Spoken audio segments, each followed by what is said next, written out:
What's going on, everybody, and welcome back to JJD TV. I'm your host Josh, and it's the Klassiker week, which means we got something special lined up for you guys today. This video is going to be the top 5 players to play for both Borussia Dortmund and Bayern Munich. So I hope you guys are excited for this. Let me know, this is my personal list. Let me know down in the comments below if you disagree with me or not, but let's get into the video now.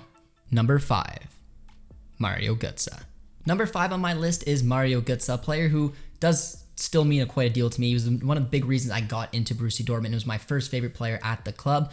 But obviously, the controversy of moving from Dortmund to Bayern during the Champions League, it hit differently. But the attacking midfielder bursted onto the scene in 2010 and instantly became one of the hottest prospects in football. Big things linked to even being the German Messi as well. But after several impressive seasons with Dortmund, Gotze left for Bayern in 2013, and he actually scored a goal against Dortmund on his very first match back at the Westfalen. Despite this promising start at Bayern, Gotze fell out of favor. Injuries as well was not very favorable for him, and then he returned to Dortmund where he spent 4 years, and now he's a member of PSV where he's finding a little bit of success as well, and he's had a pretty solid career. I mean, especially scoring the World Cup winning goal as well for Germany, but it was kind of what could have been in Mario Gotze's career, and he's just someone who means a lot to me as well, but moving to Bayern kind of puts a little tampered situation on him as well. But that is number 5 on my list.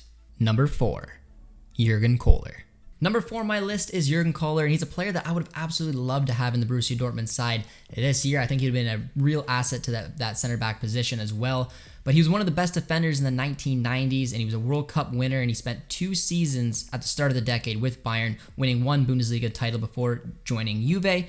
After 4 seasons with the old lady, Kohler returned to the Bundesliga with Dortmund, and he would remain a Dortmund player for the rest of his career, spending 7 years with the side and winning a Champions League with 2 Bundesliga titles. Clearly winning a Champions League is by far a big reason to be he's in this list for me, and he arguably could have went a little bit higher because I do really rate him, but he's special for me, and this reason he's number 4 on my list.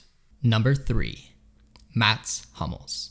Number 3 on my list is Mats Hummels, and it's a fair shout. I mean, he's a player that a lot of people do forget went through the Bayern Youth Academy before getting his chance going over to Dortmund and becoming a vital piece of that Dortmund side that's won so many titles, and then eventually going back to Bayern, and then eventually back to Dortmund. So he's a player who's honestly liked at both sides. He had a successful season in pretty much everywhere he went. After 3 seasons at the Allianz Arena, Hummels went back and left Bayern for Dortmund in 2019. He's had an impact everywhere he went, winning countless titles as well as a World Cup. He's a real gentleman off and on the pitch, and I think respectably fits right in the middle of my list and 3rd place. Number 2, Stefan Reuter. Number 2 on my list is Stefan Reuter, and it's a deserved 2nd place in my mind. I mean, you could potentially shift him really anywhere on this list. All these guys are fantastic footballers, but this one is an interesting one as well because he was so successful for both sides. After 4 years and just under 100 appearances for Bayern Munich, the defender spent only 1 year with Serie A giants Juve before returning to Dortmund in 1992. He was very speedy up and down that pitch, and he made over 300 appearances for Borussia Dortmund in the last 12 years of his career, won numerous Bundesliga titles, and was at both clubs where he was a key figure, especially in Dortmund's 1996-1997 Champions League win, something that the defender had in common with Jurgen Kohler, and is the reason that he's sitting so highly up on my list. Number 1, Robert Lewandowski. Number 1 on my list is Robert Lewandowski, and I don't think there's much doubt about it. He is one of the best number 9s I've ever seen play. He moved to Borussia Dortmund from 2010 to 2014, where he won Bundesliga titles, Pokal.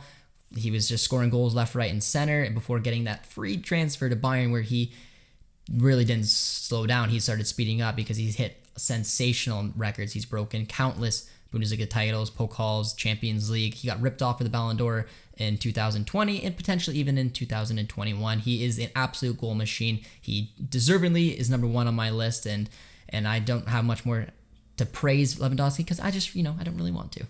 All right, guys, that brings an end to my list. Let me know if you guys agree with it. I mean, there's just some big names I did leave off this list. I was just trying to going off of a little bit of preference and a little bit of, I'm young. These are the players that I'm more familiar with. But be sure to let me know down in the comments section if you agree with my list, and let me know what your list would be as well. And I hope you guys are excited for their Klassiker because it's going to be a fun game this weekend. So hopefully you guys did like this video. If you did, be sure to drop a like, drop a sub as well. Help us get closer to 7,000 subscribers, and we'll see you guys soon. Cheers, friends.